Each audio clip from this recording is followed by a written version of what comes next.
Good morning students, তোমরা তো সবাই ক্লাস 10। কেমন আছো তোমরা সবাই? আচ্ছা, তো আজকে আমাদের যে বিষয়টা সম্পর্কে জানবো, যেটা আমরা কোন দেশে বসবাস করি? ভারতবর্ষ। আচ্ছা, এই ভারতবর্ষ কথাটা বললেই সবার শুরুতে আমাদের কি মাথায় আসে? ভারতবর্ষে আমরা বসবাস করি, এটাই আমাদের জন্মভূমি, এটাই আমাদের মাতৃভূমি। তো এই ভারতবর্ষ সম্পর্কে যদি জানতে চাই, কারণ ভারতবর্ষ তো একটা বৃহৎ দেশ, প্রায় পৃথিবীর সপ্তম আয়তনের দিক থেকে সপ্তম একটি দেশ। তো এই দেশ সম্পর্কে জানতে গেলে আমাদের একদিনে কখনোই জানা সম্ভব হয়ে ওঠে না। তো যেহেতু সাংস্কৃতিক বৈচিত্র্য, রাজনৈতিক বৈচিত্র্য, ভাষাগত বৈচিত্র্য, বিভিন্ন ভাষা আছে, প্রাকৃতিকগত বিভিন্ন বৈচিত্র্য আছে, তো এটা জানতে গেলে আমাদের একটা ক্লাসে শেষ করা যায় না। তবু আজকে আমরা যতটা পারি ভারতবর্ষ সম্পর্কে প্রাথমিক যে ধারণা, দশম শ্রেণী হিসাবে প্রাথমিক যে ধারণা, সেটা আজকে আমরা জানবো। ঠিক আছে? তো আমরা প্রথমে জানবো যে ভারতবর্ষের অবস্থানটা পৃথিবীর মধ্যে কোথায়। ঠিক আছে? পৃথিবী তো গোলাকার, ভূবৃত্তাকার, আমরা জানি। পৃথিবীর মধ্যে ভারতবর্ষের অবস্থানটা কোথায়? ভারতবর্ষের অবস্থানটা কোন গোলার্ধে কেউ বলতে পারবে? ভেরি গুড, উত্তর গোলার্ধে, তাই না? কারণ আমরা যখন যে তোমার অক্ষাংশগত অবস্থানগুলো পড়েছিলাম, বিভিন্ন অক্ষরেখাগুলো পড়েছিলাম, তখন আমরা জেনেছিলাম যে ভারতবর্ষের অবস্থান হচ্ছে উত্তর গোলার্ধে। কারণ যে 23.5 ডিগ্রি উত্তর অক্ষরেখা, বা যেটাকে আমরা কর্কট ক্রান্তি রেখা নামে চিনি বা জানি, সেটা ভারতবর্ষের একদম মাঝখান দিয়ে গেছে। তো সেটা আমি আর ইউনিটের আরো পরে বলবো তোমাকে। তো ভারতবর্ষের অবস্থানটা ঠিক কোথায়? দেখো, আমি এখানে প্রথমে বলেছি ভারতবর্ষের অবস্থানটা উত্তর গোলার্ধে। কি করে বুঝলাম উত্তর গোলার্ধ? আচ্ছা দেখো, এই ছবিটা সবাই দেখতে পাচ্ছ? তোমরা সবাই দেখতে পাচ্ছ? আচ্ছা, দেখো এই ছবিটার মধ্যে আমি যেটা দেখাতে চেয়েছি সেটা হচ্ছে যে এই ছবিটার মধ্যে দেখো, এই যে লাল রঙের যে অংশটা, এটাকে আমাদের প্রিয় ভারতবর্ষ, তাই তো? এটাই ভারতবর্ষ তো নাকি স্টুডেন্টস? ভেরি গুড, এটাই হচ্ছে ভারতবর্ষ। ভারতবর্ষের ম্যাপ আমরা সবাই দেখতে পাচ্ছি, এটা জানতে পারছি, লাল রং দিয়ে আমি এটা দেখিয়েছি। কি করে বুঝছি এটা আমি উত্তর গোলার্ধে ভারতবর্ষের অবস্থানটা? দেখো, এইটাকে যদি আমি পৃথিবী বলি, এটা পৃথিবী, একদম মাঝখান দিয়ে কোন রেখা গেছে? নিরক্ষরেখা গেছে, তাই তো? যার মান হচ্ছে 0 ডিগ্রি নিরক্ষরেখা। এই 0 ডিগ্রি নিরক্ষরেখাটা কি করেছে? পৃথিবীকে সমান দুটি ভাগে ভাগ করেছে। একটা হচ্ছে উপরের অংশটাকে উত্তর গোলার্ধ, নিচের অংশটাকে আমরা বলছি দক্ষিণ গোলার্ধ, তাই তো স্টুডেন্টস? এতক্ষণ যা বললাম কারোর কোনো বুঝতে অসুবিধা হচ্ছে? যদি কারোর কোনো বুঝতে অসুবিধা হয় একটু হাত তুলবে, আমাকে যে কোনো কিছু জিজ্ঞাসা করতে পারো। পারছি যে ভারতবর্ষের অবস্থানটা হচ্ছে পৃথিবীর উত্তর গোলার্ধে। ঠিক আছে? তো এটা আমরা যদি জানলাম, তো তোমরা কিছু নোট ডাউন করতে হলে যেগুলো বলছি আমি সেগুলো একটু নোট ডাউন করে নাও। ঠিক আছে? ভারতবর্ষের অবস্থান বা এতক্ষণ যে কিছু বললাম, ইম্পর্টেন্স যেগুলো আছে আমি বলে দেবো, সেগুলো একটু নোট ডাউন করে নিও। ঠিক আছে? আচ্ছা, পৃথিবীর মধ্যে ভারতবর্ষের অবস্থানটা জানলাম আমরা। এইবার ভারতবর্ষের অবস্থানের মধ্যে ভারতবর্ষের অক্ষাংশগত অবস্থানটা আমরা আছে এরপরে একটু জানবো। অক্ষাংশগত অবস্থানটা কি আছে? তো অক্ষাংশগত অবস্থানটার মধ্যে প্রথমে আমি তোমাদেরকে দেখাটা ছবি দেখিয়েছি, ছবিটার মধ্যে একটু দেখো। এই ছবিটার মধ্যে দেখে আমরা বুঝতে পারছি এটা হচ্ছে ভারতবর্ষের এক্সট্রিম নর্থ পয়েন্ট, এটা হচ্ছে এক্সট্রিম সাউথ পয়েন্ট, স্থলভাগের এক্সট্রিম সাউথ পয়েন্ট এইটা। আর যদি সামগ্রিক ভারতবর্ষের রাজনৈতিক হিসাবে বলতে চাই, তখন কিন্তু এক্সট্রিম সাউথ পয়েন্টটা হবে আমার এই 6 ডিগ্রি 45 মিনিট। ঠিক আছে? যেটাকে আমরা বলি ইন্দিরা পয়েন্ট। তো এইটাই এবার আমরা জানবো। প্রথমে আমরা জানি যে ভারতবর্ষের অক্ষাংশগত অবস্থান কত ডিগ্রি থেকে কত ডিগ্রি ভারতবর্ষের বিস্তার করছে। যেহেতু এত বড় একটা দেশ, ঠিক আছে, তো এই দেশটা 6 ডিগ্রি 45 মিনিট উত্তর অক্ষাংশ থেকে একদম উত্তরে 37 ডিগ্রি 6 মিনিট পর্যন্ত এই ভারতবর্ষ দেশটার অবস্থান করছে। ঠিক আছে? একদম নর্থ যে পয়েন্টটা 37 ডিগ্রি 6 মিনিট উত্তর যে অক্ষাংশটা, সেটাকে আমরা বলবো ইন্দিরা কল। কি বলবো স্টুডেন্টস? ইন্দিরা কল। ঠিক আছে।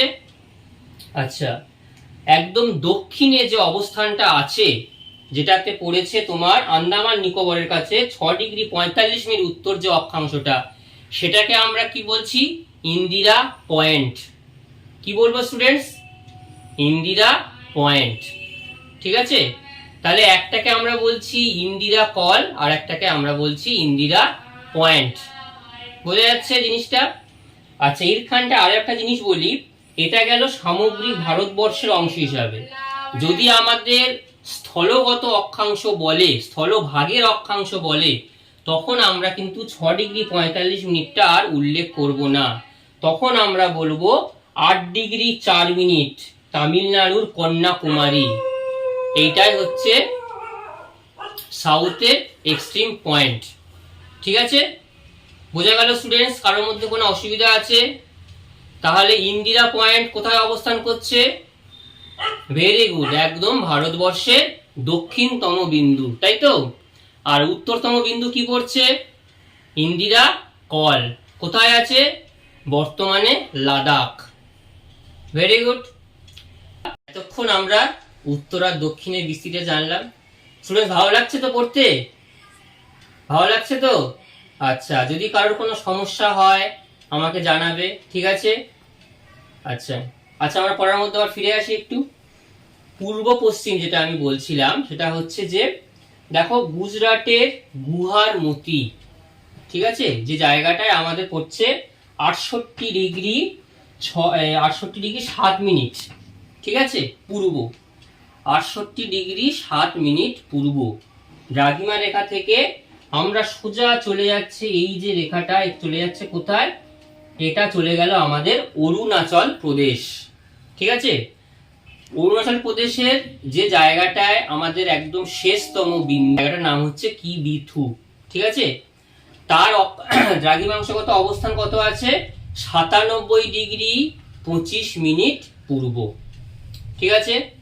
আচ্ছা, এইখানটায় আমি একটু বলে দিই, তোমরা যখন নোট ডাউন করছো সবাই, আমি দেখছি তো এইখানটায় মাথায় রাখতে হবে, যখন আমরা প্রশ্নের উত্তরগুলো বলবো, কেউ জিজ্ঞাসা করলে বা পরীক্ষার জন্য আমরা যখন বলবো, তখন কিন্তু আমাকে এই যেটা আমি ফার্স্টেই বলেছিলাম যে 8°4' শুধু বললে কিন্তু হবে না। 8°4' উত্তর অবশ্যই এই জিনিসটাকে কিন্তু মেনশন করতে হবে। তুমি যদি অক্ষাংশ এবং দ্রাঘিমাংশর উত্তর দক্ষিণ বা পূর্ব পশ্চিম না বলো, তাহলে কিন্তু অক্ষাংশগত অবস্থান বা দ্রাঘিমাংশগত অবস্থান কখনোই আমরা জানতে পারবো না, বুঝতেও পারবো না। ঠিক আছে। সেই জন্য উত্তর কি দক্ষিণ এইগুলো কিন্তু অবশ্যই মাথায় রাখতে হবে, এবং তার সাথে সাথে ডিগ্রি মিনিট লেখার পাশাপাশি এগুলোকে আমরা মেনশন করে দেব। ঠিক আছে, বোঝা গেল? সবাই বুঝে গেছো জিনিসটা? Very good. আচ্ছা, এর পাশাপাশি আরো একটা জিনিস আমরা এখানটায় জানবো। দেখো যে এই যে নর্থ পয়েন্ট থেকে কন্যাকুমারী পর্যন্ত একটা রেখা দেখা যাচ্ছে, উত্তর থেকে দক্ষিণ একটা রেখা দেখা যাচ্ছে। ঠিক আছে। তো এই উত্তর থেকে দক্ষিণ বিন্দু পর্যন্ত এই রেখার দৈর্ঘ্য কত? অর্থাৎ যদি আমাকে জিজ্ঞাসা করা হয় ভারতবর্ষের উত্তর থেকে দক্ষিণের বিস্তৃতি কত, তাহলে এটা আমরা এখান থেকে জানবো। বিস্তৃতি হচ্ছে 3214 কিলোমিটার। কত বললাম স্টুডেন্টস? 3214 কিলোমিটার। এটা সবাই নোট ডাউন করে নাও, 3214। ঠিক আছে। আচ্ছা, এটা গেল উত্তর থেকে দক্ষিণ। পূর্ব থেকে পশ্চিম কত? 2933 কিলোমিটার, অর্থাৎ 2933 কিলোমিটার। ঠিক আছে। এইটা হচ্ছে আমাদের উত্তর থেকে দক্ষিণ এবং পূর্ব থেকে পশ্চিমের দৈর্ঘ্যের বিস্তৃতি।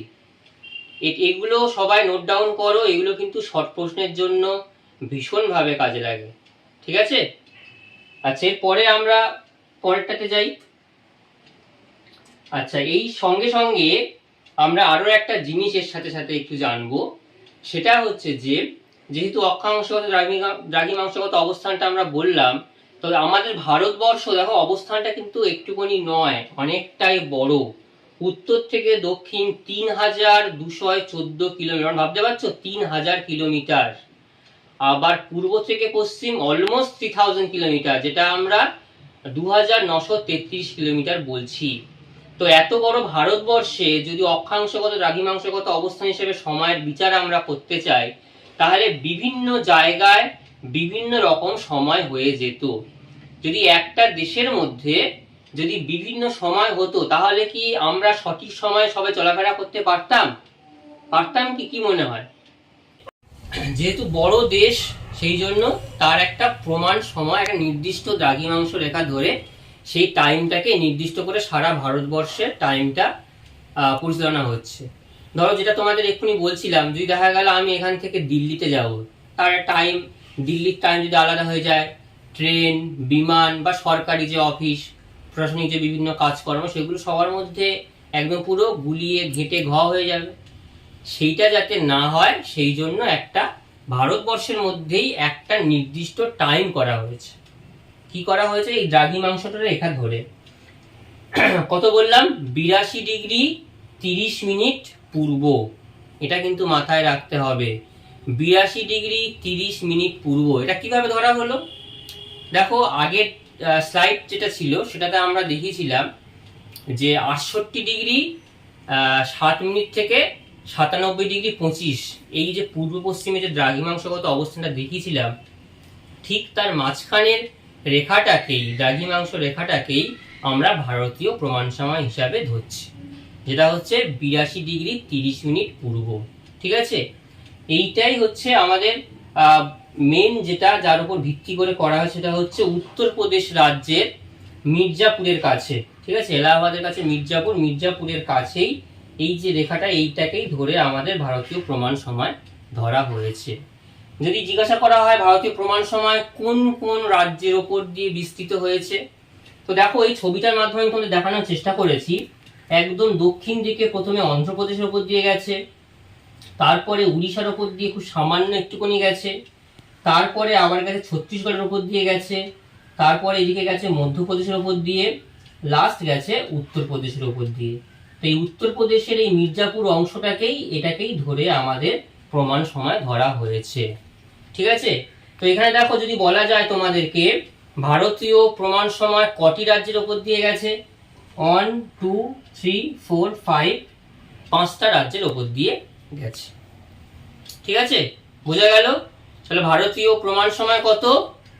82°30' পূর্ব। Very good. কারো কোনো বুঝতে অসুবিধা আছে এখনো অবধি? নেই।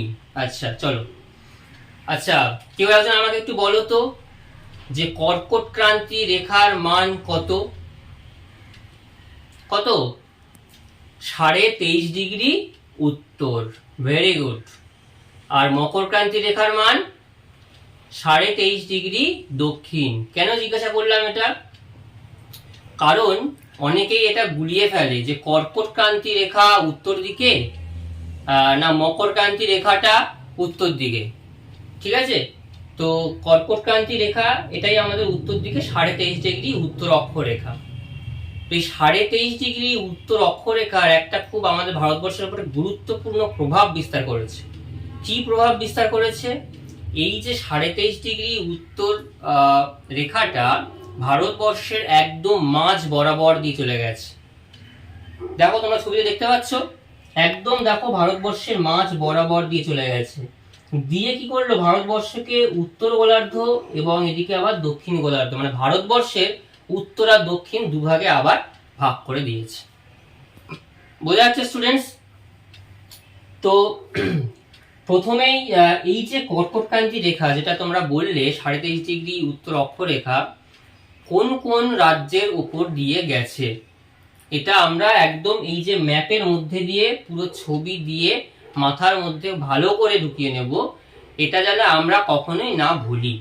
ঠিক আছে, কোন কোন রাজ্যের উপর দিয়ে এই কর্কটক্রান্তি রেখাটা চলে গেছে, পাস হয়ে। আচ্ছা, প্রথমে যে রাজ্যের ওপর দিয়ে কর্কটক্রান্তি রেখাটা অতিক্রম করেছে তার নাম হচ্ছে গুজরাট। সবাই দেখতে পাচ্ছ স্টুডেন্টস? গুজরাট রাজ্য, তাই তো? আচ্ছা, গুজরাটের পরেই দেখো 2 নম্বরে যে রাজ্যটা আমি দেখিয়েছি এখানে, তার নাম কি?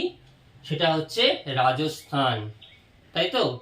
আচ্ছা, কেউ একটু আমাকে বলো তো, রাজস্থানের যদি বলা যায়, রাজস্থান বললে আমাদের মাথায় সবার আগে কি আসে? কি আসে? মরুভূমি, তাই তো? মরুভূমিটার নাম কি? থর মরুভূমি। Very good. কেউ গেছো থর মরুভূমিতে? আচ্ছা, কেউ যাওনি। আমারও সৌভাগ্য হয়নি তোমাদের মতো যাওয়ার। আমরা সময় পেলে পরে একদিন সবাই যাব, ঠিক আছে? তো আবার আমরা ফিরে আসি। তো রাজস্থান যেমন থর মরুভূমির জন্য যেমন বিখ্যাত, আরো একটা কারণ, সেটা হচ্ছে রাজস্থান হচ্ছে আমাদের ভারতবর্ষের আয়তনের দিক থেকে সব থেকে বৃহত্তম একটা রাজ্য। কি বললাম স্টুডেন্টস? রাজস্থান হচ্ছে আমাদের ভারতবর্ষের মধ্যে আয়তনের দিক থেকে সব থেকে বৃহত্তম রাজ্য হচ্ছে রাজস্থান, ঠিক আছে? তো এগুলো আমরা পরবর্তী ক্লাসে আস্তে আস্তে আস্তে আস্তে ডিটেলসে জানবো। যেটুকু আমরা এখন জানি সেটা একটু আরো ডিটেলসে জানি। 3 নম্বর যে রাজ্যটা, সেটা হচ্ছে, তার নাম হচ্ছে মধ্যপ্রদেশ। দেখো, মধ্যপ্রদেশ রাজ্যের নাম মনে রাখাটা কতটা সহজ। রাজ্যটা দেখে মনে হচ্ছে না একদম মধ্যিখানে, দেশের একদম মধ্যিখানে না? দেখো, এই যে 3 নম্বর রাজ্যটা আমি দেখিয়েছি, একদম মধ্যিখানে আছে না দেশের? দেখো, এদিকে দক্ষিণ দিক, উত্তর দিক, পূর্ব দিক, পশ্চিম দিক, দেখো একদম পুরো মাঝখানে। তার জন্য নাম হয়েছে মধ্যপ্রদেশ, ঠিক আছে? আচ্ছা, মধ্যপ্রদেশের পরে যে রাজ্যটা গেছে 4 নম্বর রাজ্য, তার নাম হচ্ছে ছত্তিশগড়। কি বললাম? 4 নম্বর রাজ্যের নাম ছত্তিশগড়, ঠিক আছে? আচ্ছা, 5 নম্বর রাজ্যের তার নাম কি? 5 নম্বর রাজ্যের নাম হচ্ছে আমাদের এই রাজ্যের একটা প্রতিবেশী দেশ, তার নাম হচ্ছে ঝাড়খণ্ড। কি বললাম? ঝাড়খণ্ড। ঝাড়খণ্ডে কেউ গেছো? অনেকেই গেছে। আচ্ছা, তো ঝাড়খণ্ডের কি জন্য বিখ্যাত একটু কেউ বলতে পারবে? যদি বলা যায় যে খনিজ সম্পদের দিক থেকে বিখ্যাত, কেন বিখ্যাত ঝাড়খণ্ড বলতে পারবে? আচ্ছা, ঝাড়খণ্ডের প্রচুর পরিমাণে খনিজ সম্পদে সমৃদ্ধ একটা মালভূমি, যার নাম হচ্ছে ছোট নাগপুর মালভূমি। মনে পড়ছে? আগে মনে একটু একটু করে শুনেছো। তো এই ছোট নাগপুর মালভূমি, এইটা হচ্ছে খনিজ ভান্ডার বলা হয়, ভারতবর্ষের খনিজ ভান্ডার বলা হয়। আচ্ছা, এরপরে 6 নম্বর যে রাজ্যটার উপর দিয়ে কর্কটক্রান্তি রেখা অতিক্রম করেছে, তার নাম হচ্ছে পশ্চিমবঙ্গ। আমাদের সবার প্রিয় রাজ্য পশ্চিমবঙ্গ, ঠিক আছে? আবার এই পশ্চিমবঙ্গের মধ্যে কৃষ্ণনগর শহরের ওপর দিয়ে এই রেখাটা অতিক্রম করে গেছে। মাঝখানে পড়েছে বাংলাদেশ, যেহেতু ভারতবর্ষের প্রতিবেশী দেশ, ওটা আমরা এখানে বলছি না। 7 নম্বরে দেখো কি পড়ছে? ত্রিপুরা। এই রাজ্যেরও বাংলায় কথা বলে, জানো সেটা? আচ্ছা, অনেকেই জানে দেখছি। এই ত্রিপুরা রাজ্যেও কিন্তু বাংলায় কথা বলে। আচ্ছা, এরপর লাস্ট যে রাজ্যটা যেখানে গিয়ে কর্কটক্রান্তি রেখা ভারতবর্ষকে ছেড়ে চলে গেল, তার নাম হচ্ছে মিজোরাম। কি বললাম? মিজোরাম। এই 8টা রাজ্যকে আমাদের নাম অবশ্যই মনে রাখতে হবে, ঠিক আছে? আচ্ছা, এতক্ষণে আর কারো কোনো ডাউট আছে? আচ্ছা, ঠিক আছে। এরপরে আমরা আসবো যে ভারতবর্ষ, এই যে আমরা ভারতবর্ষের দেশটায় বসবাস করছি, ঠিক আছে? তো ভারতবর্ষের দেশের চারিদিকে কি আছে, কারা আছে? দেখবে, তো ভারতবর্ষের পাশাপাশি যে দেশগুলো আছে সেগুলোকে আমরা কি বলি? প্রতিবেশী দেশ বলি। কি বলি? প্রতিবেশী দেশ বলি। এই প্রতিবেশী কথাটা বা প্রতিবেশী কাকে বলি আমরা জানো? বলো তো, কে একজন বলো তো, প্রতিবেশী কাকে বলছি আমরা? আচ্ছা, আমাদের বাড়ির পার্শ্ববর্তী যে যারা থাকে, পাশের বাড়ি যারা থাকে, তাদেরকে আমরা কি বলি? প্রতিবেশী। তাহলে বাড়ির পাশে যারা থাকে তাদেরকে আমরা কি বলছি? প্রতিবেশী। আর দেশের পাশে যদি থাকে তাহলে প্রতিবেশী দেশ বলবো, রাজ্যের পাশে থাকলে প্রতিবেশী রাজ্য বলবো, তাই তো? তো আমাদের ভারতবর্ষের প্রতিবেশী দেশের সংখ্যা হচ্ছে 9টা। কটা বললাম? 9টা। দেশের চারদিকে 4টে সীমানা, যে আমরা 4টে সীমানা কেন বলছি, উত্তর, দক্ষিণ, পূর্ব আর পশ্চিম। এই যে সীমানা, এই সীমানার যে ব্যাপারটা, তাহলে কোন দিকে কোন রাজ্য বা কোন দেশ অবস্থান করছে, একদম ভারত লাগোয়া যে অংশ, তাদেরকে আমরা প্রতিবেশী দেশ বলবো। ঠিক আছে, তাহলে এক এক করে আমরা জানবো। একদম শুরুতে আমরা বলবো পাকিস্তানের কথা। দেখো পাকিস্তান দেখতে পাচ্ছ, এইটা হচ্ছে পাকিস্তান। এটা ভারতের কোন দিকে পড়ছে? পশ্চিম দিকে। Very good. দেখো এই যে পাকিস্তান লেখা আছে, এইটা হচ্ছে ভারতবর্ষের একদম পশ্চিম দিকে এই দেশটি পড়ছে, যেটাকে আমরা বলছি পাকিস্তান। আচ্ছা, এর পরের যে অংশটা, যে দেশটির নাম বলছি, তার নাম হচ্ছে আফগানিস্তান। ঠিক আছে, আফগানিস্তানটাও পড়ছে পশ্চিম দিকেই পড়ছে। দেখো ঠিক অল্প অল্প কিছু, একদম উত্তর পশ্চিমে আমরা বললে আরো সুবিধা হবে, এটা উত্তর পশ্চিম দিকে। ঠিক আছে, মানে একদম দেখো পশ্চিম দিকে পাকিস্তান পড়ছে, আফগানিস্তানটা পড়ছে ঠিক উত্তরের গা ঘেঁষে এসে। তার মানে এটাকে আমরা সেই জন্য উত্তর পশ্চিম বললে বুঝতে আরো আমাদের সুবিধা হবে। তাহলে কটা দেশ হলো? 1 পাকিস্তান, 2 আফগানিস্তান। Very good. আচ্ছা, এরপরে আমরা উত্তর দিকে চলে যাব। পশ্চিম হয়ে গেলে উত্তর দিকে চলে যাই। উত্তরে তো একদম দেখো বিরাট বড় আমাদের প্রতিবেশী দেশ, যার নাম হচ্ছে চীন বা চায়না। এটাও একটু নোট ডাউন করো। সব থেকে বৃহত্তম প্রতিবেশী দেশের কথা যদি বলা হয়, তাহলে কিন্তু আমাদের মাথায় আসবে কার নাম? চীনের নাম বা চায়না, তাই তো? আচ্ছা, চীন গেল। তারপর দেখো একদম পশ্চিমবঙ্গের গা ঘেঁষে দেখো এখানটায় দেখো দুদিকে দুটো দেশ আছে, একটা হচ্ছে নেপাল আর একটা হচ্ছে ভুটান, তাই তো? এদিকে কটি প্রতিবেশী দেশের সংখ্যা দাঁড়ালো? 3টি। চায়না সব থেকে বড়, তারপরে বললাম নেপাল, তারপরে বললাম ভুটান। ঠিক আছে। আচ্ছা, এরপরে আমরা আসবো পূর্ব দিকে, যার নাম হচ্ছে বাংলাদেশ। কি বললাম? বাংলাদেশ। একদম আমাদের পশ্চিমবঙ্গ লাগোয়া একটা রাজ্য। এই রাজ্যটাতেও তোমরা সবাই জানো, পশ্চিমবঙ্গেও ঠিক যেমন ভাবে আমরা বাংলায় কথা বলি, বাংলাদেশেও একই রকম ভাবে বাংলায় কথা বলে, তাই না? তাদের সঙ্গে আমাদেরও খানিকটা সংস্কৃতির যেন অনেকটাই যায়, যেহেতু ভাষাগত একটা মিল যেহেতু আছে, সেই জন্য। তো তাহলে প্রথমে পড়ছে আমাদের বাংলাদেশ, আর তার ঠিক এপাশটাতে পড়ছে মায়ানমার, যার পূর্ব নাম হচ্ছে বার্মা, তাই তো? মায়ানমার বা বার্মা বলা যেতে পারে। তাহলে কটা হলো? প্রথমে 2টো বলেছিলাম, তারপরে 3টে বলেছিলাম, 3 2 5, এখন বললাম 2টো, বাংলাদেশ আর মায়ানমার, 7টা। আর কটা বাকি আছে? 2টো। কোন দিকটা বাকি আছে? দক্ষিণ দিক, তাই তো? পশ্চিম দিকে বলেছি, বলো পশ্চিম দিকে কি কি দেশের নাম বলেছি? পাকিস্তান, আফগানিস্তান। Very good. আর একজন কেউ বলো উত্তর দিকে কি কি বলেছি? চায়না, তারপর আরেকজন বলো নেপাল আর ভুটান। Very good. আচ্ছা, পূর্ব দিকে কি কি বললাম? বাংলাদেশ, মায়ানমার। বাহ, সবাই বেশ ভালোভাবে মনে রাখতে পারছে। বাকি আছে কি আমাদের? দক্ষিণ দিক, তাই তো? তো দেখবে দক্ষিণ দিকে আমাদের যে দেশটি আছে একদম পুরো ভারতবর্ষের দক্ষিণে, তার নাম হচ্ছে শ্রীলঙ্কা। কি বললাম? শ্রীলঙ্কা। আর হচ্ছে আমাদের যে দ্বীপ রাষ্ট্র, যার নাম হচ্ছে মালদ্বীপ। কি বললাম? মালদ্বীপ। দেখবে শ্রীলঙ্কা একদম পুরো ভারতে যে তামিলনাড়ু রাজ্যটা আছে দক্ষিণতম অংশে, তার পুরো গায়ে লেগে আছে প্রায় বলতে গেলে। ঠিক আছে, তো শ্রীলঙ্কা আর হচ্ছে মালদ্বীপ। চিত্রটা আমরা দেখতে পাচ্ছি, এটাকে আমরা বলবো রাজনৈতিক ম্যাপ। ঠিক আছে, কেন রাজনৈতিক ম্যাপ বলছি? কারণ দেখো সব রাজ্যের রাজধানী, রাজ্য এবং বিভিন্ন প্রতিবেশী দেশ সম্পর্কে এখানে উল্লেখ করা হয়েছে।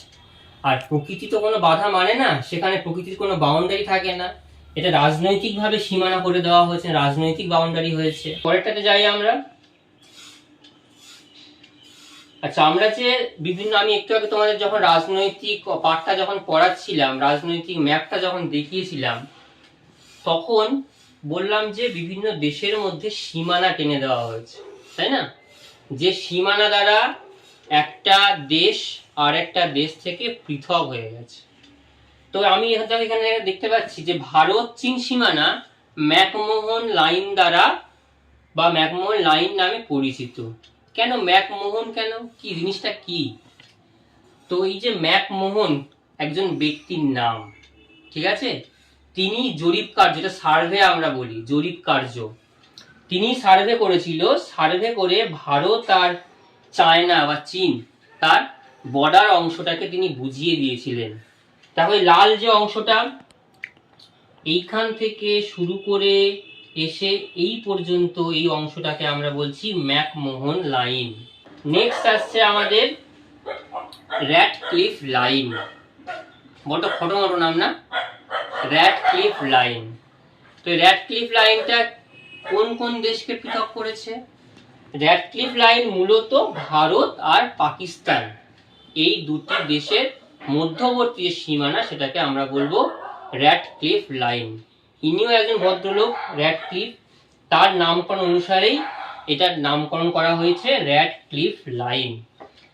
তো এইখানটায় দেখো বাংলাদেশের মধ্যেও একটা সীমানা, সেখানটাতেও র্যাডক্লিফ লাইন দেখানো হচ্ছে। এই জন্যই দেখানো হচ্ছে, যখন দেশ আমাদের স্বাধীন হয়েছিল তখন দেখবে পূর্ব পাকিস্তান আর পশ্চিম পাকিস্তান, তাই তো, দুটো দেশ দুভাবে ভাগ হয়েছিল, মাঝখানে ভারতবর্ষ। তো এটাকে আমরা বলছি পূর্ব পাকিস্তান, এটাকে বলছি পশ্চিম পাকিস্তান। তারপরে তো এই হচ্ছে র্যাডক্লিফ লাইন। আর একটা খুব আমাদের বিখ্যাত লাইন আছে, যেটাকে আমরা বলি ডুরান্ড লাইন। এই নামটা একটু ভালো, তাই তো, ডুরান্ড লাইন। এই ডুরান্ড লাইনটা কোথায় আছে? ভারতবর্ষ এবং আফগানিস্তান, তার মধ্যবর্তী যে সীমানাটা আছে সেটাকে আমরা বলবো ডুরান্ড লাইন। বোঝা গেল? তাহলে কি কি লাইন আমরা আলোচনা করলাম? 1 নম্বরে বললাম সবার ওপরে ম্যাকমোহন লাইন।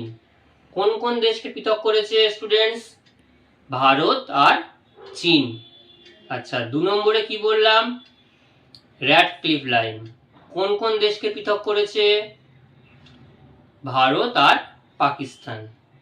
3 নম্বরে কি বললাম? Durand line. কোন কোন দেশকে পৃথক করেছে? ভারত আর আফগানিস্তান। তাহলে সবাই বুঝতে পেরেছে এতক্ষণ? আচ্ছা, নেক্সট যাই আমরা। আচ্ছা, তো ভারতবর্ষের প্রতিবেশী দেশ সম্পর্কে আমরা জেনেছি, অক্ষাংশগত অবস্থান সম্পর্কে জেনেছি। তো এবার আমরা জানি যে ভারতবর্ষকে সব দেশের একটা আয়তন আছে, নির্দিষ্ট আয়তন আছে। কোনো দেশ বৃহৎ, কোনো দেশ আবার অনেকটা ক্ষুদ্রতম। আবার দেশের মধ্যে বলতে গেলে কোনো রাজ্য অনেক বড়, কোনো রাজ্য অনেক ছোট, এরকম আমরা ভৌগোলিক সীমানা দেখতে পাই। তো ভারতবর্ষের ভৌগোলিক সীমানা যদি আমরা পুরোটা দেখতে পাই, তো ভারতবর্ষের মোট আয়তন হচ্ছে 32,87,263 বর্গ কিলোমিটার। কত বললাম? 32,87,263 বর্গ কিলোমিটার। এটা হচ্ছে ভারতবর্ষের মোট আয়তন, ঠিক আছে? তো ভারতবর্ষের যখনই মোট আয়তন বলছি, তার মানে পৃথিবীতেও একটা তার নির্দিষ্ট র্যাঙ্ক আছে, মানে বৃহত্তম দিক থেকে কততম স্থান ভারতবর্ষ? ভারতবর্ষ আয়তনের দিক থেকে 7ম স্থান অধিকার করে আছে। কত বললাম? 7ম, ঠিক আছে? তো 7ম, কি করে 7ম হচ্ছে? তো তার আগে যে 6টি দেশ বা 6টি অংশ আছে, সব থেকে বড় যে অংশ সেটা হচ্ছে রাশিয়া পড়ছে, ঠিক আছে? 1 নম্বরে পড়ছে রাশিয়া, 2 নম্বরে পড়ছে কানাডা, 3 নম্বরে পড়ছে ইউনাইটেড স্টেটস অর্থাৎ আমেরিকা যুক্তরাষ্ট্র। আচ্ছা, তারপরে পড়ছে 4 নম্বরে চায়না। আচ্ছা তোমাদের একটু ম্যাপে দেখিয়ে দিই, ভালো করে বুঝতে পারবে। রাশিয়া যেটা বললাম, দেখো এই যে রাশিয়া পুরো মেরুন কালার দিয়ে দেখা, দেখে আমরা বুঝতে পারছি আয়তন অনেকটাই বড়, ঠিক আছে। রাশিয়া। 2 নম্বরে কি বললাম, কানাডা। এইটা হচ্ছে কানাডা, দেখো আমেরিকার ঠিক উত্তরে দেখো কানাডা, রাশিয়ার থেকে একটু ছোট, সেই জন্য 2 নম্বরে আছে। 3 নম্বরে কি আছে, আমেরিকা। এই হচ্ছে ইউনাইটেড স্টেটস, এইখানে একটা অংশ, এখানে একটা অংশ আমেরিকা। 4 নম্বরে পড়ছে চায়না, যেটা আমাদের ভারতবর্ষের সব থেকে বৃহত্তম প্রতিবেশী দেশ, এটা হচ্ছে চায়না। 5 নম্বরে কি পড়ছে, ব্রাজিল। ব্রাজিল পড়লে আমাদের কার কথা মনে আসে, ফুটবল, তাই তো, হলুদ জার্সি। কারা কারা ফুটবল দেখতে ভালোবাসো, বাহ, অনেকেই ফুটবল দেখে। যাই হোক, ব্রাজিল 5 নম্বরে। 6 নম্বরে কি আছে, অস্ট্রেলিয়া। অস্ট্রেলিয়া কিসের জন্য বিখ্যাত বলো তো বেশি, বিশেষ করে আমাদের কাছে, ক্রিকেটের জন্য, তাই না? হ্যাঁ। আর 7 নম্বরে আছে, এই হচ্ছে আমাদের ইন্ডিয়া। তাহলে আয়তনের বিচারে আমাদের ভারতবর্ষ হচ্ছে 7ম স্থান অধিকার করে আছে, যার আয়তন হচ্ছে 32,87,263 বর্গ কিলোমিটার। বোঝা গেল? আচ্ছা আচ্ছা, এরপরে আরো একটা জিনিস যেটা আমরা জানবো, সেটা হচ্ছে সার্ক। সার্কটা কি, নতুন একটা শব্দ, তাই না? সার্ক, সাপ নয় কিন্তু, সার্ক। কি স্পেলিং আছে, SAARC, সার্ক। পুরো কথা কি, S for south, A for Asian, next A for association, R for regional, C for cooperation. তাহলে পুরো কথাটা কি দাঁড়ালো, south Asian association regional cooperation.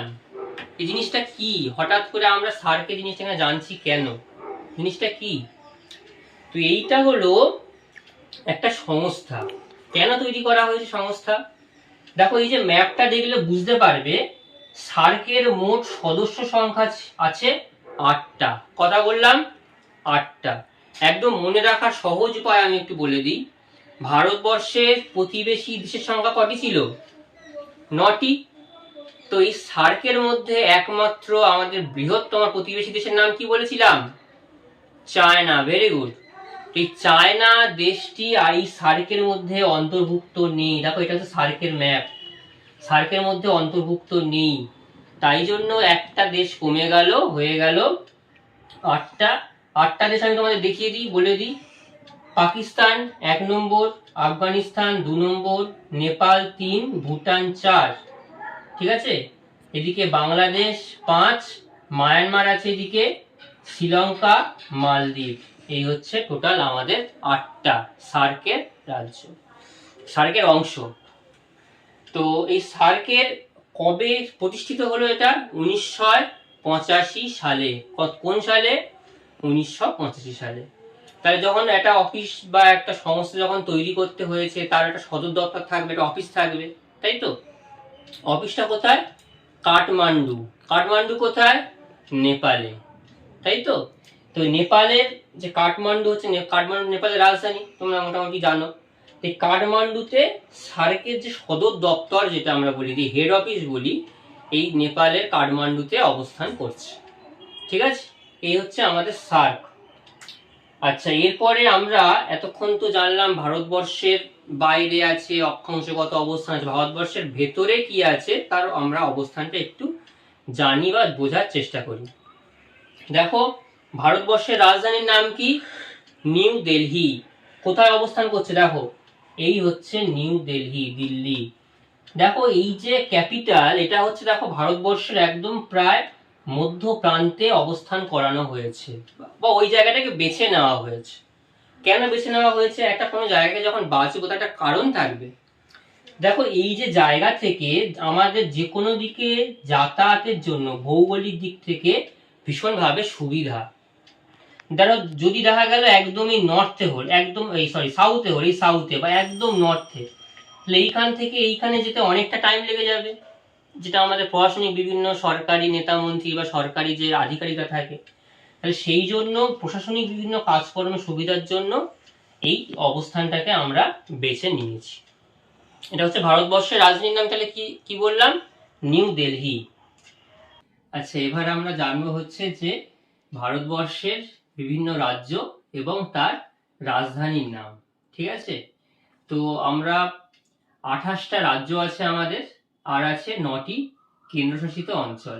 ঠিক আছে, তো প্রথমটা আমি এখানটা যেটা দেখিয়েছি তোমাদের সেটা হচ্ছে যে ভারতবর্ষের যেহেতু রাজধানীর নাম নিউ দিল্লি, যেটা তো আমরা আগে জেনে এসেছি, তো পুরো ভারতবর্ষের মধ্যে নিউ দিল্লিটাকে আমি শুধু এখানে দেখিয়েছি।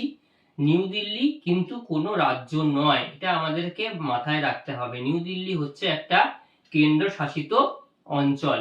ঠিক আছে, আচ্ছা, এরপরে আমরা যে 28টি রাজ্যের নাম আমি বললাম, কোন 28টি রাজ্যের নাম আমি বললাম এবং তার রাজধানী, সেগুলো আমরা জানবো। সবার কাছে ম্যাপ আছে মোটামুটি, তাও আমি ম্যাপটা সবাই লক্ষ্য করো, এই ম্যাপ থেকে বুঝে যাবে। আমি দেখো ম্যাপ ধরে ধরে খুব ভালো করে এখানে দেখিয়ে দেবো। প্রথমেই সবার শুরুতেই যে রাজ্যটি আছে সেটা হচ্ছে গুজরাট।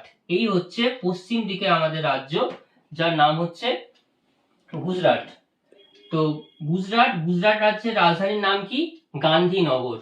ঠিক আছে, সেকেন্ড দেখো গুজরাটের পরেই রাজস্থান। এই যে অংশটা, রাজস্থান বললেই আমাদের প্রথমে মাথায় আসে মরুভূমির কথা। রাজস্থান রাজ্য দেখো এই পাশে লেখা আছে বৃহত্তম। কোন দিক থেকে বৃহত্তম রাজস্থান? রাজস্থান হচ্ছে আমাদের ভারতবর্ষের মধ্যে সব থেকে বড় রাজ্য, আয়তনের মধ্যে সবচেয়ে বড় রাজ্যের নাম হচ্ছে রাজস্থান। ঠিক আছে, তার রাজধানীর নাম কি? জয়পুর। আচ্ছা, এরপর যেটা আসছে সেটা হচ্ছে হরিয়ানা। রাজস্থানের ঠিক পাশেই দেখো হরিয়ানা। হরিয়ানা রাজ্যের রাজধানীর নাম হচ্ছে চণ্ডীগড়।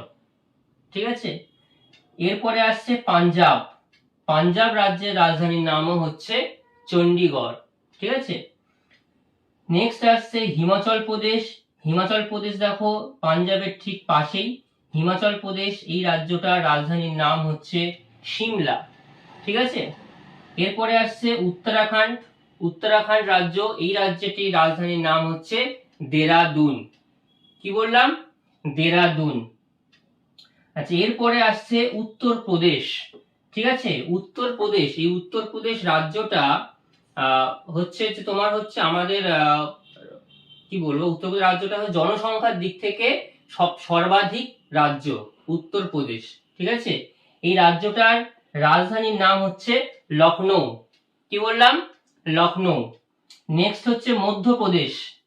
একদম ভারতবর্ষের মাঝখানে যে রাজ্যটা অবস্থান করছে সেই রাজ্যটির নাম হচ্ছে মধ্যপ্রদেশ। মধ্যপ্রদেশ রাজ্যের রাজধানীর নাম কি? ভূপাল। ঠিক আছে, তারপরে আমরা চলে যাব হচ্ছে মহারাষ্ট্র। ঠিক আছে, মহারাষ্ট্রের রাজ্যের রাজধানীর নাম, মহারাষ্ট্র কোথায়? এইটা হচ্ছে মহারাষ্ট্র। ঠিক আছে, এই মহারাষ্ট্রের রাজ্যের রাজধানীর নাম কি? মুম্বাই। মুম্বাই আমরা খুব একটা বিখ্যাত শহর, ভারতবর্ষের মধ্যে একটা সব থেকে বড় শহর বলতে পারি আমরা মুম্বাই। ঠিক আছে, এই মুম্বাই আরো কি জন্য বিখ্যাত? দেখবে আমরা যে হিন্দি সিনেমাগুলো দেখি, যেটাকে আমরা বলিউড বলি, এই মুম্বাইকে কেন্দ্রবিন্দু করেই কিন্তু এখানটায় গড়ে উঠেছে। ঠিক আছে, আচ্ছা, এরপরে আমরা দেখো মুম্বাইয়ের মহারাষ্ট্রটা বললাম, তার ঠিক নিচেই আমাদের আছে হচ্ছে কর্ণাটক রাজ্য। ঠিক আছে, কর্ণাটক রাজ্যের রাজধানীর নাম কি? বেঙ্গালুরু। ঠিক আছে, বেঙ্গালুরু। নেক্সট এরপরে আসছে কেরালা। এই কেরালা রাজ্যের রাজধানীর নামটা বেশ একটু খটোমটো, একটু বড় নাম। তার রাজধানীর নাম হচ্ছে তিরুবনন্তপুরম। ঠিক আছে, কি বললাম? কেরালা রাজ্যের রাজধানীর নাম হচ্ছে তিরুবনন্তপুরম। নেক্সট আসছে তামিলনাড়ু। তামিলনাড়ু রাজ্যের রাজধানীর নাম কি? চেন্নাই। এখন আইপিএল চলছে, চেন্নাই বললেই প্রথমে আসছে আমাদের ধোনির কথা, তাই তো? Chennai Super Kings. কারা কারা খেলা দেখছো আইপিএল? সবাই দেখছে, বাহ, ভেরি গুড। আচ্ছা, আবার আমরা এখানে চলে আসি। এরপরে আসছে অন্ধ্রপ্রদেশ। অন্ধ্রপ্রদেশ রাজ্যের রাজধানীর নাম হচ্ছে হায়দ্রাবাদ। কি বললাম? হায়দ্রাবাদ। তারপরে হচ্ছে তেলেঙ্গানা। এই রাজ্যটির রাজধানীর নামও এখন হায়দ্রাবাদ। এখন কেন বললাম? এই জন্যই বলছি, অন্ধ্রপ্রদেশ আর তেলেঙ্গানা, অন্ধ্রপ্রদেশ থেকে রাজ্যটা ভেঙে তেলেঙ্গানা হয়েছে, তো তো অন্ধ্রপ্রদেশ রাজ্যটির প্রস্তাবিত রাজধানী হবে অমরাবতী। এখনো যেহেতু হয়নি, তো হায়দ্রাবাদ শহরটাই বা হায়দ্রাবাদ অংশটাই দুটো রাজ্যের রাজধানী হিসেবে এখনো পর্যন্ত আছে। এরপরে নেক্সট আসছে ছত্তিশগড়। ছত্তিশগড় রাজ্যের এই হচ্ছে ছত্তিশগড়, হলুদ রঙে যে দেখানো হয়েছে। ছত্তিশগড় রাজ্যের রাজধানীর নাম হচ্ছে রায়পুর, ঠিক আছে। তারপর হচ্ছে উড়িষ্যা। উড়িষ্যা বললেই আমাদের মাথায় কি আসে? উড়িষ্যা, পুরী, জগন্নাথ দেবের মন্দির, তাই না? তো এই উড়িষ্যা রাজ্যটির রাজধানীর নাম হচ্ছে ভুবনেশ্বর। কি বললাম? ভুবনেশ্বর। আচ্ছা, এরপরে নেক্সট আসছে পশ্চিমবঙ্গ, তাই তো? আমাদের রাজ্য, যেটা আমরা যে রাজ্যে বসবাস করি, পশ্চিমবঙ্গ। পশ্চিমবঙ্গের রাজধানীর নাম আলাদা করে কাউকে বলতে হবে? কলকাতা। Very good. যেটা আমাদের প্রিয় শহর আমরা বলি কলকাতা, এবং এটাকেও সিটি অফ জয় বলা হয়। কলকাতা শহরটাকেও সিটি অফ জয় বলা হয়। নেক্সট আসছে ঝাড়খণ্ড। ঝাড়খণ্ড রাজ্যটির রাজধানীর নাম কি? রাঁচি, ঠিক আছে। তারপরে আসছে বিহার। দেখো ঝাড়খণ্ড ঠিক তার উপরের অংশ হচ্ছে বিহার, এই রাজ্যের রাজধানীর নাম হচ্ছে পাটনা। নেক্সট আছে সিকিম। দেখো বিহারের ঠিক পাশেই আমাদের পশ্চিমবঙ্গের উত্তরেই যে রাজ্যটি, তার নাম হচ্ছে সিকিম। সিকিমের রাজধানীর নাম হচ্ছে গ্যাংটক, ঠিক আছে। এই গ্যাংটকে সবাই ভীষণ ঘুরতে যায়। আচ্ছা, গ্যাংটক সম্পর্কে অনেক কথা আছে, তো বললে আজকে আর শেষ হবে না ক্লাস। এরপরে আসছে ত্রিপুরা। নেক্সট যে রাজ্যটা বললাম ত্রিপুরা, সেই রাজ্যের রাজধানীর নাম হচ্ছে আগরতলা। ত্রিপুরার পরে আসছে অসম বা আসাম বলে থাকি আমরা। আসাম রাজ্যটির রাজধানীর নাম হচ্ছে দিশপুর। কি বললাম? দিশপুর। নেক্সট আসছে অরুণাচল প্রদেশ। এই রাজ্যটির রাজধানীর নাম হচ্ছে ইটানগর। দেখো এতক্ষণ আমরা এই জায়গাটা ছিলাম, এবার চলে এসেছি ত্রিপুরার পর থেকে এই জায়গাটা চলে এসেছি আমাদের একদম এক্সট্রিম পূর্ব দিকটাতে, ঠিক আছে। অরুণাচল প্রদেশের রাজধানীর নাম বললাম দিশপুর, এই হচ্ছে অরুণাচল প্রদেশ। নেক্সট হচ্ছে নাগাল্যান্ড। নাগাল্যান্ড, এই নাগাল্যান্ড। নাগাল্যান্ড রাজ্যটির রাজধানীর নাম হচ্ছে কোহিমা। তারপরে হচ্ছে মিজোরাম। মিজোরাম রাজ্যের রাজধানীর নাম হচ্ছে আইজল। তারপরে হচ্ছে মণিপুর। মণিপুর রাজ্যের রাজধানীর নাম হচ্ছে ইম্ফল। মণিপুর হচ্ছে আমাদের এই জায়গাটা। আর লাস্ট ওয়ান হচ্ছে মেঘালয়, যে রাজ্যের রাজধানীর নাম হচ্ছে শিলং, ঠিক আছে। এই হচ্ছে আমাদের 28টি রাজ্য এবং তাদের রাজধানী। নেক্সট আমরা যেটা জানবো সেটা হচ্ছে যে ভারতবর্ষের কেন্দ্রশাসিত অঞ্চল। এতক্ষণ রাজ্য বললাম, এবার কেন্দ্রশাসিত অঞ্চল। কেন্দ্রশাসিত অঞ্চলের সংখ্যা আছে 9টি। কটা? 9টি। আচ্ছা, ফার্স্ট যেটা আমরা করব সেটা হচ্ছে, দেখো শুরুতেই এখানটা উপরে আছে একটা বৃহত্তম, এটা জম্মু কাশ্মীর কেন্দ্রশাসিত অঞ্চল হিসাবে। সেই রাজ্যের রাজধানীর নাম হচ্ছে শ্রীনগর, ঠিক আছে। এই শ্রীনগর। তার নেক্সট আছে লাদাখ। এই লাদাখটা হচ্ছে জম্মু কাশ্মীরের ঠিক পাশেই লাদাখ, এটাও একটা কেন্দ্রশাসিত অঞ্চল। এই অঞ্চলের রাজধানীর নাম হচ্ছে লে, ঠিক আছে। নেক্সট হচ্ছে চণ্ডীগড়। এই যে চণ্ডীগড়, চণ্ডীগড় একটা কেন্দ্রশাসিত অঞ্চল এবং তার রাজধানীর নামও হচ্ছে চণ্ডীগড়। তারপরে আসছে দিল্লি, যেটা ভারতবর্ষের রাজধানী। তো এই দিল্লি কেন্দ্রশাসিত অঞ্চল, তারও রাজধানীর নাম হচ্ছে নিউ দিল্লি। আর এরপরে আসছে দাদরা নগর ও হাভেলি, ঠিক আছে। এই হচ্ছে দাদরা নগর হাভেলি, এই জায়গাটাতে। আর এর পাশে আছে দমন ও দিউ, ঠিক আছে। তো দাদরা নগর হাভেলি রাজ্যের রাজধানীর নাম হচ্ছে সিলভাসা, আর দমন ও দিউ এই অঞ্চলের রাজধানীর নাম হচ্ছে দমন। এরপর হচ্ছে লাক্ষাদ্বীপ। লাক্ষাদ্বীপ যেটা একটা খুব পর্যটনের ক্ষেত্রে গুরুত্বপূর্ণ ভূমিকা পালন করছে আমাদের রিসেন্টলি। লাক্ষাদ্বীপ এই দ্বীপ অংশটার রাজধানীর নাম হচ্ছে কাভারাত্তি। কি বললাম? কাভারাত্তি। তারপরে আছে পুদুচেরি। এই হচ্ছে চেন্নাইয়ের ঠিক এই কাছটাতে আছে পুদুচেরি, এর রাজধানীর নাম হচ্ছে পুদুচেরি। লাস্ট হচ্ছে আন্দামান ও নিকোবর দ্বীপপুঞ্জ। দেখো এই হচ্ছে আন্দামান ও নিকোবর দ্বীপপুঞ্জ, পুরো দ্বীপ অঞ্চলটা নিয়ে। এই রাজ্যের রাজধানীর নাম হচ্ছে পোর্ট ব্লেয়ার। তো এই হচ্ছে আমাদের ভারতবর্ষের 9টি কেন্দ্রশাসিত অঞ্চল এবং তাদের রাজধানীর নাম। তো এতক্ষণ আমরা ভারতবর্ষ সম্পর্কে বেশ অনেকটাই জানলাম বা বুঝলাম, ঠিক আছে। তো এখান থেকে বেশ কিছু গুরুত্বপূর্ণ প্রশ্ন আমি তোমাদের পড়াতেই তোমাদের কিছু বলে দিয়েছি, তোমরা সেগুলো নোট ডাউন করেছো। নেক্সট যে ক্লাস আছে, নেক্সট ক্লাসের শুরুতে আমরা এই প্রশ্নগুলোকে সবার থেকে একটু শুনে নেব কে কতটা জানতে পেরেছো বা বুঝতে পেরেছো। আর যদি এই ক্লাসের পরেও যদি কারো জানতে বা বুঝতে অসুবিধা হয় আমাকে বলবে, আমি আবার তোমাদেরকে একবার বলে দেবো। আজকের ক্লাস আমাদের এখানেই শেষ, দেখা হবে আবার পরের ক্লাসে। Thank you.